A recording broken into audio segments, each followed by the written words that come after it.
बलुआ पत्थर से बना हुआ शाही किला न सिर्फ मुगल बादशाहों का राजनीतिक केंद्र हुआ करता था, बल्कि एक ऐसी इमारत थी जिस पर मुगल शासकों का 200 साल तक राज रहा था। मुगल बादशाह शाहजहां ने इस किले का निर्माण करने के लिए उस्ताद अहमद लाहौरी को चुना था, जो ताजमहल के भी आर्किटेक्ट थे। करीब 250 एकड़ में फैला हुआ ये भव्य किला मुगल राजशाही और अंग्रेजों के खिलाफ गहरे संघर्ष की दास्तां बयां करता है। हिंदुस्तान की जंग आजादी का गवाह रहा ये लाल किला सौंदर्य और अनुपम का एक अनूठा उदाहरण है और इसका इतिहास बेहद दिलचस्प है। तो आइए जानते हैं भारत का गौरव माने जाने वाले दिल्ली के लाल किले का इतिहास।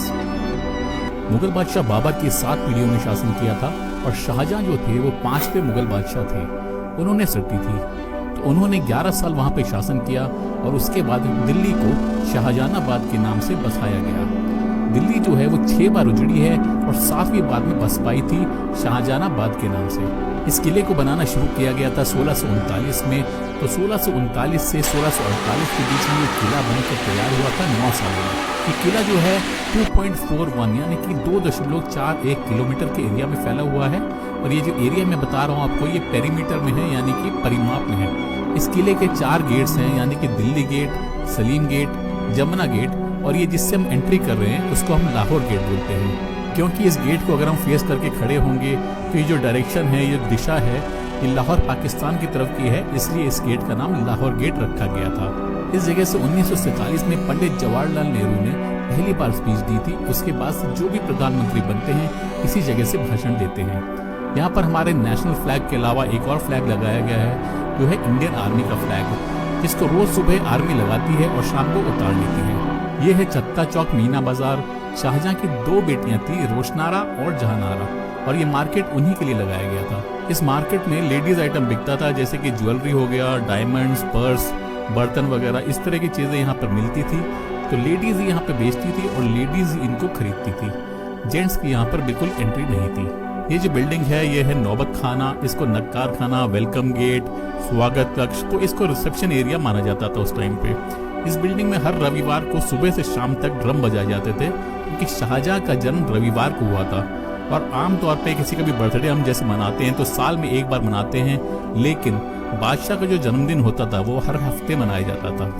आप जैसे फिल्मों वगैरह में देखते होंगे, जैसे बोला जाता है कि बामुलैजा होशियार, तो यहाँ से अनाउंसमेंट किया जाता था। इस जगह से जो है अनाउंसमेंट होता था। ये जितनी भी पेंटिंग्स देख रहे हैं आप, ये अलग अलग मुगल बादशाहों के समय की हैं। ये सभी पहले गोल्ड की हुआ करती थी। ये देखिए इस बिल्डिंग में जितने भी फ्लावर्स आपको दिखाई दे रहे हैं, फूल वगैरह, सब गोल्ड प्लेटेड हुआ करते थे, जिससे कि सनराइज के समय में शाइन कर सके, यानी पूरा उजाला दे सके, चमकते थे ये सारे। और ऊपर में ये जो 5 खिड़कियां बनी हुई हैं, ये 5 टाइम की नमाज का सिंबल है। ये है दीवाने आम। तो जैसे प्रेजेंट टाइम में सुप्रीम कोर्ट होती है, वैसे ही उस जमाने में कोर्ट हुआ करती थी। ये गार्डन में एक तरफ लेडीज बैठा करती थी और एक तरफ जेंट्स बैठा करते थे। तो इसमें पहले मार्बल लगा हुआ था, जिसको ब्रिटिशर्स ने तोड़ दिया था और बर्बाद कर दिया था। तो चलिए दीवाने आम के पास में चलकर और जानकारी आपको इसके बारे में देता हूँ। ये है बादशाह का सिंहासन और शाहजहां के 4 बेटे थे, दारा, शुजा, मुराद और औरंगजेब। ये जो चारों पिलर्स बने हैं, इनके किनारों पर मखमल की गद्दी हुआ करती थी, उस पर चारों बेटे बैठते थे और बीच में बैठते थे शाहजहां मार्बल के चेयर पर। उसमें गोल्ड भी लगा हुआ था। नीचे की जो टेबल है उस पर बैठते थे वजीर, जिनका नाम था सादुल्ला खान।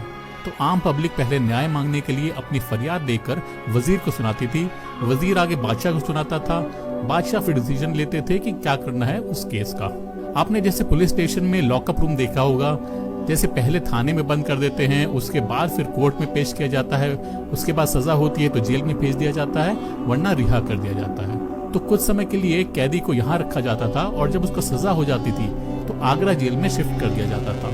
जैसे कि अकबर के दरबार में तानसेन हुआ करते थे, वैसे ही शाहजहां के दरबार में आरफ्यू थे, जो कि ग्रीक नागरिक थे। तो आरफ्यू जो थे वो वायलिन इतने अच्छे बजाते थे कि सारे यहाँ के पंछी इकट्ठे हो जाते थे। इसकी जो पीछे की दीवार आप देख रहे हैं उस पर फूल वगैरह बनाए गए हैं, पंछी वगैरह बनाए गए हैं और ऊपर की तरफ उनको वायलिन बजाते हुए भी दर्शाया गया है। ये किला जो है इंडो इस्लामिक आर्किटेक्चर से बना हुआ है। इसमें हिंदू और मुस्लिम आर्किटेक्चर दोनों ही आपको देखने के लिए मिल जाएगा। ये जो रिंग्स लगे हुए हैं ये 5 धातु से मिलाकर बनाए गए हैं ताकि लोहा गले ना। इनमें कर्टेन्स लगाए जाते थे और ये हाथी के सूंड की शेप देखिए, पत्थरों के सपोर्ट में बनी हुई है, क्योंकि इसको शुभ माना जाता है।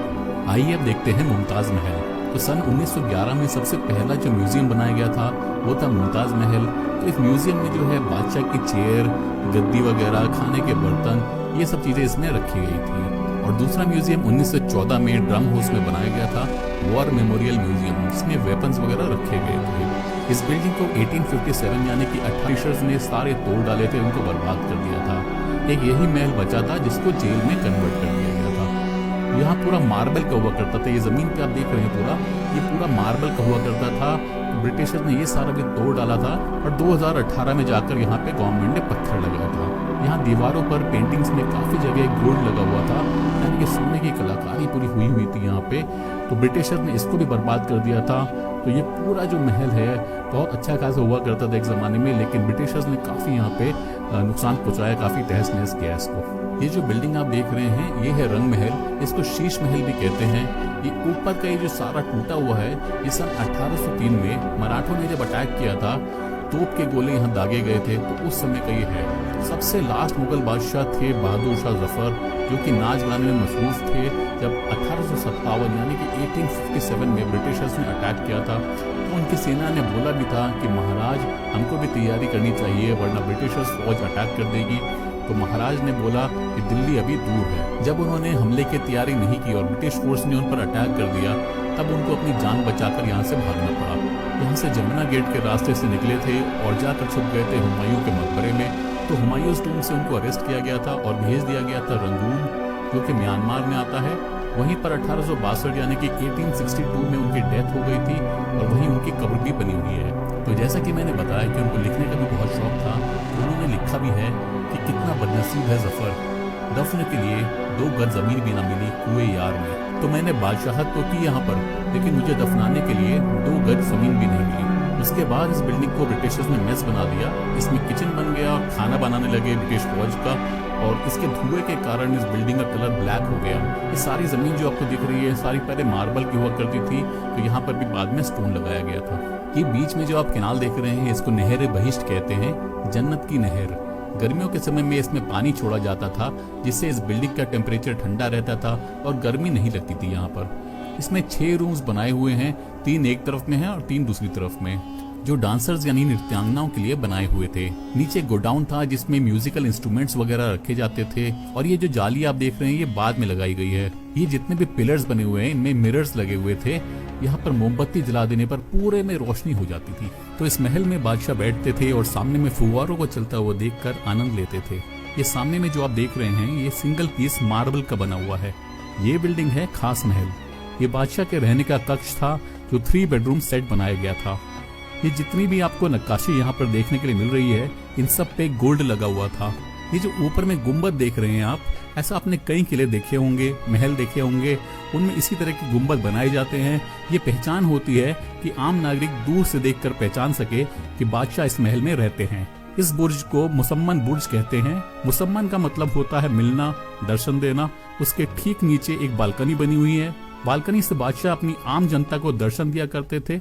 इसका जो टॉप है वो पहले गोल्ड का हुआ करता था। ये जमुना गेट है, इसी रास्ते से बहादुर शाह जफर निकले थे। 1648 यानी कि 1648 में जब ये किला कंप्लीट हुआ था, तो शाहजहां की फर्स्ट एंट्री भी यहीं से हुई थी, ना कि लाहौर गेट से। यानी फर्स्ट मुगल एम्परर यहीं से आए थे और लास्ट मुगल एम्परर भी यहीं से गए थे। ये सामने में आप देख रहे हैं चांद बना हुआ है, तराजू बनी हुई है, ये जस्टिस का सिंबल है। तो बादशाह ये प्रे किया करते थे कि मेरे हाथ से किसी भी तरह का अन्याय ना हो, तो ये भी पूरा गोल्ड प्लेटेड था। और ये बिल्डिंग है दीवाने खास। जैसे प्रेजेंट टाइम में पार्लियामेंट है, तो पहले ये पार्लियामेंट हुआ करती थी, यहाँ मंत्रियों की बैठक हुआ करती थी। इस बिल्डिंग में काफी हीरे मोती जवाहरात थे।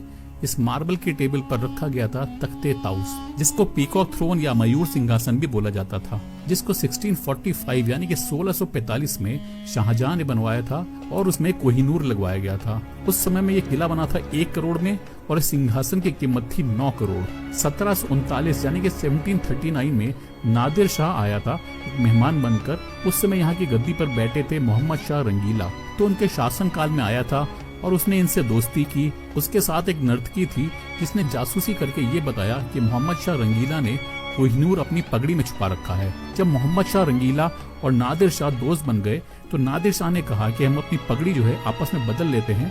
तो इस तरह से जो है कोहिनूर नादिर शाह के पास आ गया। उसके बाद उसने अपनी सेना को यहाँ बुलाया और 56